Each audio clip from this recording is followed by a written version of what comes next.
বৈশাখ বিশ্বকবি রবীন্দ্রনাথ ঠাকুরের জন্মদিন। আমি কবিগুরুকে প্রণাম জানিয়ে ওনার একটা কবিতা পাঠ করছি।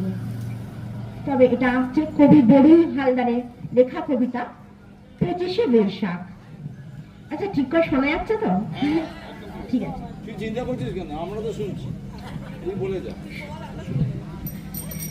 শুধু ফুলে নয়, মালায় নয়, জন্মদিনে বরণ করি মনে। কীর্তি তোমায় করেছে মহান, তুমি আছো বিশ্ববাসীর প্রাণে। প্রতি বছর তোমার জন্মদিন 25শে বৈশাখ আসে ঘুরে ঘুরে। পূজিত হও তুমি বিশ্ববাসী চিন্তা চেতনা হৃদয় মন্দিরে। বঙ্গ সাহিত্যের কোনায় কোনায় সুনিপুণ তোমার বিচরণ। জন্মদিনে গানে ও কবিতায় আমরা করি তোমায় স্মরণ।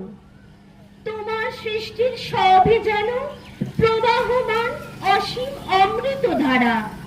গীতাঞ্জলি কিংবা গীতবিতা পড়ে হয়ে যায় আত্মহারা। আমাদের ছেড়ে চলে গেছো অমৃত লোকে বহু কাল আগে। আনন্দে কিংবা বিষাদের দিনে তোমার বাণী হৃদয়ে জাগে। জন্মালে তার মৃত্যু হবে, এটা কেহ নহে অমর। তোমার সৃষ্ট অমৃত বাণী করেছে তোমায় অমর। বিশ্বকবির মনের বুড়ো, আমার প্রাণের বুড়ো তুমি। দিন রাত পাই তোমার ছোঁয়া, ধন্য যে হই আমি। দিন রাত পাই তোমার ছোঁয়া, ধন্য যে হই আমি। নমস্কার।